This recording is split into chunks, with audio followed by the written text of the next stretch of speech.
Bilal ibn Rabah, muazzinnya Nabi. Setelah Nabi wafat, Bilal pergi pindah, nggak mau lagi beliau tinggal di Madinah. Kenapa? Tidak kuat teringat kenangan bersama baginda Nabi besar Muhammad.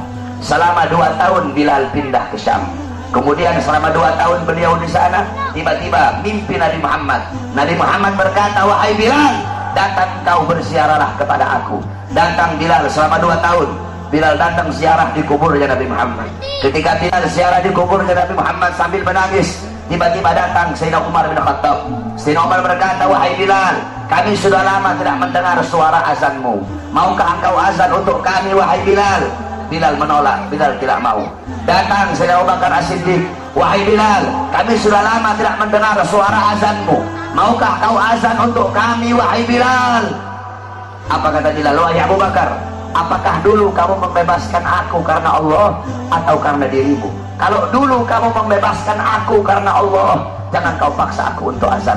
Tapi kalau kau membebaskan aku karena dirimu, aku akan azan untuk dirimu. Dulu setiap aku mengucapkan asyhadu anna Muhammadar Rasulullah, Nabi Muhammad selalu tersenyum kepadaku. Sekarang ketika aku mengucapkan itu, siapa yang akan tersenyum kepadaku? Jangan kau paksa aku untuk azan, wahai Abu Bakar. Tiba-tiba datang 2 orang pemuda. Pemuda yang pertama dari perut ke atas mirip Nabi Muhammad. Pemuda yang kedua dari perut ke bawah mirip Nabi Muhammad. Mereka adalah Sayyidina Hasan dan Sayyidina Husain, cucunya Nabi Muhammad SAW. Sayyidina Hasan dan Sayyidina Husain berkata, wahai Bilal, maukah kau azan untuk kami sebagaimana kau azan untuk datuk kami baginda Nabi besar Muhammad? Bilal menangis. Apa kata Bilal? Wahai cucu Rasulullah, kalau aku menolak permintaan kalian, kelak aku akan menghadap Nabi Muhammad, aku akan jawab apa ketika aku ditanya oleh Nabi Muhammad? Abu Bakar memerintahkan aku tidak mau. Umar memerintahkan aku tidak mau. Kalau kalian yang perintahkan, aku tidak bisa menolak. Karena kalau aku tolak, aku takut kelak di hadapan kakek kalian tidak bisa menjawab apa-apa. Aku takut tidak mendapatkan perhatian. Aku takut tidak mendapatkan syafaat dari kakek kalian. Naik Bilal di tempat yang biasa beliau azan. Bilal mengumandangkan azan. Allahu Akbar, Allahu Akbar, Allahu Akbar, Allahu Akbar. Kamu tahu penduduk Madinah ketika itu gempar. Mereka berkata, hal bu'isar Rasul, apakah Nabi diutus lagi? Apakah Nabi Muhammad hidup lagi? Kok Bilal mau azan? Apakah Nabi hidup lagi? Kenapa Bilal azan? Mungkin Nabi Muhammad hidup lagi. Yang punya toko menutup tokonya, yang di pasar mereka keluar dari pasar. Bilal melanjutkan azannya.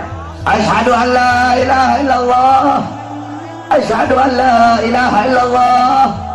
Wanita-wanita yang dipingit keluar dari rumahnya masing-masing. Mereka meneriakkan, hal bu'isar Rasul, apakah Nabi diutus lagi? Apakah Nabi hidup lagi? Sehingga Bilal mau azan. Begitu mereka merindukan sosok Nabi Muhammad.